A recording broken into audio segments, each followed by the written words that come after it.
لە 5 ویلایەتی کۆماری فێدراڵی ئەڵمانیا زمانی کوردی دەخوێندرێ هەمووان مافیان هەیە بەڵام ئەوەی کە بەدەست هاتووە بە ئاسانی بەدەست نەهاتووە دوو میوان لێرە لەگەڵام شۆ بەڕست خوناف حاجۆ لەگەڵمە کە دەیەوێت باسی ئەو زەحمەتیانە بکە کە کاتی خۆی بۆ دەستپێکردنی خوێندنی زمانی کوردی لێرە لە ئەڵمانیا داوێتی مامۆستا سەمیر خدریشتان بینی ناو نیوز فیچەرەکەدا لەگەڵ منداڵان بە کرمانجێکی زۆر خۆش دەهۆکی بەڵام بە کرمانجێکی زۆر خۆش قسەی دەکرد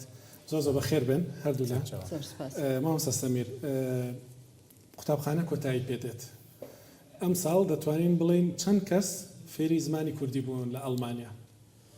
لە ڕێگەی ئێوە بەێ زۆر سپاس بۆ vê delîvê û vê programa qeşeng beşdarên me î sala 2019-2020 de nêzîkî 1100 xwendekarên beşdarî dersa zimanê dayîkê bûne li Almanya belê û ew helbet ew ê beşdarî vê dersê bibe dawiyê jî tê nimre tê dayin ji bo pola yekê heta dehê pola yek û du tenê bejdariya wê tê hesabkirin pola sê ta deh nimra wî tê dan yanî hemû bi nimrên baş derçûne ez bawer dikim ji ber krîza korona îsal li gorî wan nimrên nîva salê hatine dan dawiya salê jî ew nimra hatin dan بۆ من گرنگە پاشی بزانم چونکی تە پرتوکێت قوتابخانەیەژی بخەڕانینە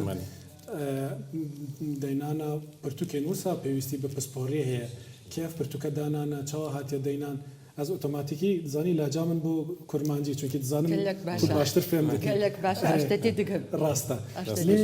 ئەوێکو ئەم دبینن مامۆستا سەمیر نەهار لەڤرە پرتوک لەڤرن چێ دەبە خەڵک ببێژە ئەڤە حکوومەت ئەڵمانیا بڕیاردا و گۆ بلا بۆ کووردا ئەم تشتێکی بکەین لێ بەریکۆ ئەم دەست پێ بکەین بە بەرنامێت تەگۆ دەبە نەوسا هێسان بوو چاوە بوو ڕاست بێژی بەری هەر تشتی ئەجی سپاسیاوت کەم کۆ ئەف دەرفەتە هاوە دامەش بۆ وێ مژارە زێرین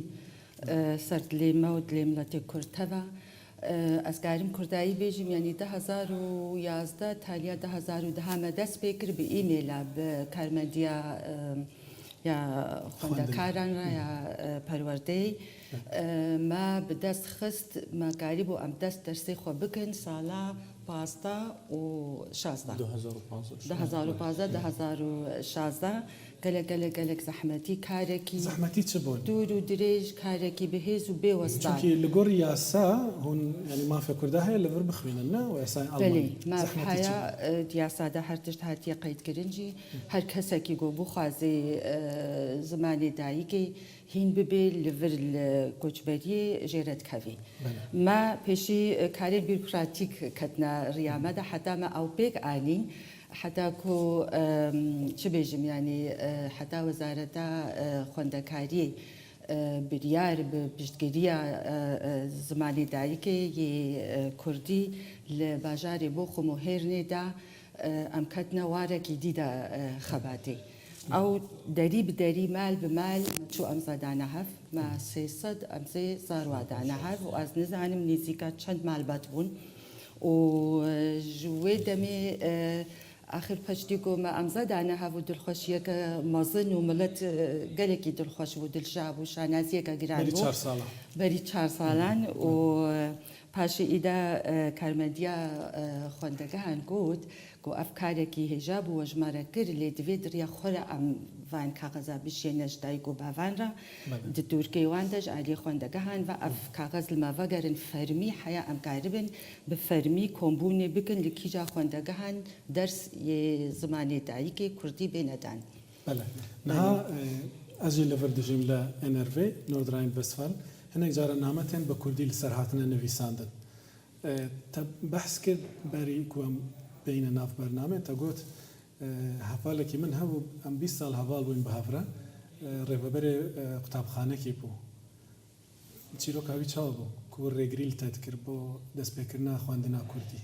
دەستپێکە هەڤێکی نەماتی بینم شارامانکی سەر ڕێڤەبەر و دەگوت لە جەممە ئەم نکارین خوێندنا کوردی vەکن ڕێڤەبەرە خاندنگە هەیە ئاها بێ سعات خۆشتانی بیرا مندا من بەردەوام نەکرد آخر پاشی گو اف امزما کم کرن و خوندگهان اف کاغذ گهانه و فرمی گهانه دایکو بافکا كيم امزا والدايكو بافغان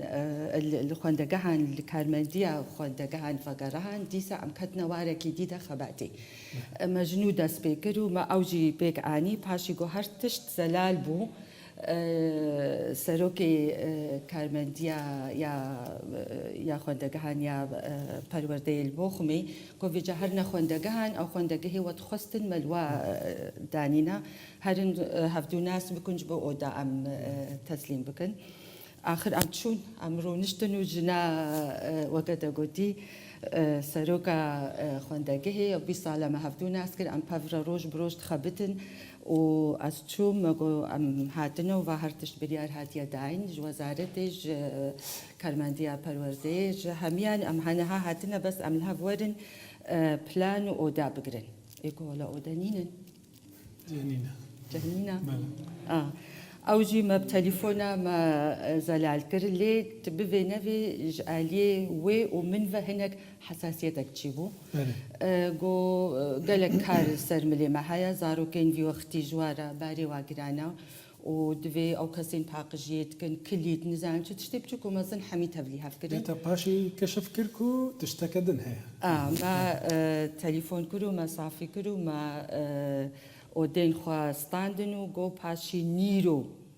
وج دسبيكي فا وها ازلوا هاتبم كو امزارو كي خوا درنك بشتي نيرو نما بشينا درسا ايدا او درسي دايكي جو هفقاسي ام جرينجيا ويد بينن بكافي تاليا ساعات عنده وزاروك ما عندي دبن ما جو ام تخازن كافينا برنامج دا و بكافي الصباح او بولا عربي قصدا من او تقول ناف بولا عربي دا حري زيدا كرد بون كو عربي دخوندن مخابين قبل الأوروبا قالك زيدا ببو كو زاروك زمان دايكي ودنا دا ساعات سي تشار دستاندن والعيني خوندقها ما درسين عربي دهاتنا دان بيصاروا بون حفده كردون سي عربون وما مستعمجيني في كردو ألمان حفده زاروكي كردون بله ما مسلسل مسألة أو برنامج خوندنه بله چاو هاتنه داین لسر لگوری چه بنمایکی هلبت پرتوکاجی عالی مامۆستایان پسپۆر وەتێن ئامادەکردن و یەکەتیە مامۆستایەژی یەکەتیە مامۆستایان کورد لە ئەڵمانیا هەرکوو لە ئەوروپا دبن چاوەڕە دەرباز دەکەن لە گۆری یاسا و بنەمایان لە ئەڵمانیا تێن داینان ئانکو هەنە الگوری وان یاسایان جعالیه یاسای و جعالیه پروردهی و جعالیه جبو زاروکی چاوه یعنی دگالک عالیه را دبن کنترل مرا در باز دبو پاشی دکه بر چاپه حتی نها یکتیه ما مستعد 24 پرتوک جبو خواندنه جبو ماتریالن درس گوتنه آماده کرینا و اف ماوی دوی ماوی 25 سالن در باز بویدا اف درس آنکو اف پرتوک بفرمیل دبستاناتین خواندن و زاروکی ما بفان پرتوکان هینی زمانی کردی خانم خناف جی بحث کرد کو زاروکی کرده دچونه مدرسه عربه ولی فرعی که هم دزانن مدرسه ترکی گلکی قربالغنی گلک کس دچن زاروکی خودشینن ل ام دبیجین بنا فرمی دبیجین 1 میلیون کرد لآلمانیا دجین یا همی پارچین کردستان نها بهتر ل 1 میلیون انها بهتر جیبونه لبر روجاوا و کرد می زیدی ل بو 1 میلیون کرد 1000 زارok کردی فیر دبن مخابن حتى انها جمارة جلا كم يعني 0.12% جو كردان بجداري درسان دبن او جو بوچند اگرکا ودگر جلك تدي ج دستبي كرنا فرمان قركرنا ازديان را اف دجاتيا في زمان شيرين دستبي كيو حتى انها جي بردوامه لولات ولو الفيدري جي بردوامه مخابن جلك أفيد جاتي كرنيجي جلك باندورا خل سر خلقي مهابو سر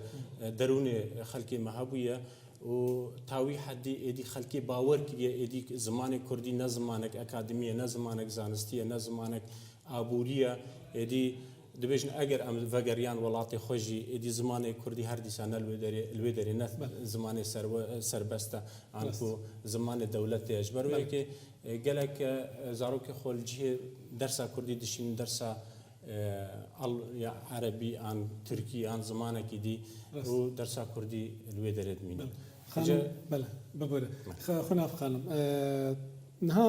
ماڵبات گوێی خۆت دەنێت لەڤەر لە ئەڵمانیا دەبێژن ئەرێ قانون هەیە لێ ئەم چ بکەن ئەم چاوت کارن زارۆکی خۆ بشینن قوتابخانەی کوردی چ بکەن باشە بەێ ئەو ڕاستی مەجوینێک دانیشتێ و باوانرە و نزانم وێ نەکل بامە هەیە من خابین کەلەکەم دەرخست بە نزیکا 200 کەسی هاتن مرۆڤن جووا درابوون دگرین تێشە هەندرشەوات ئەم زمانی دایکێ دڤن بە ئازادی لێ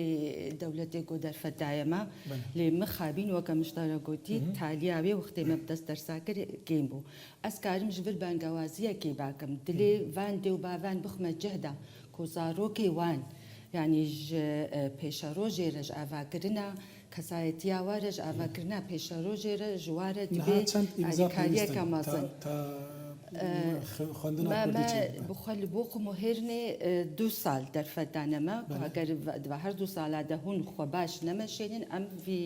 vê derfeta zêrîn ji dest we dibirin ev 2 sal sere çûne rastî lê min xabîn ez karim nemûnekê bêjim kek mamoste Semîr berî du meha bûn telîfona min kir û ez di ewa karî xwe de rastî vê pêla talî hinekî me guhdan kêmtir bû ku li wê xwendegeha nêzîkî me got ji sedî ez ê kêm bêjim pêncih Kurdin bila dengê me bikin Kurdin û kurdayetiya xwe li vir yanî zimanê Kurdî bûwa hebûn û nebûna me rast li wê derê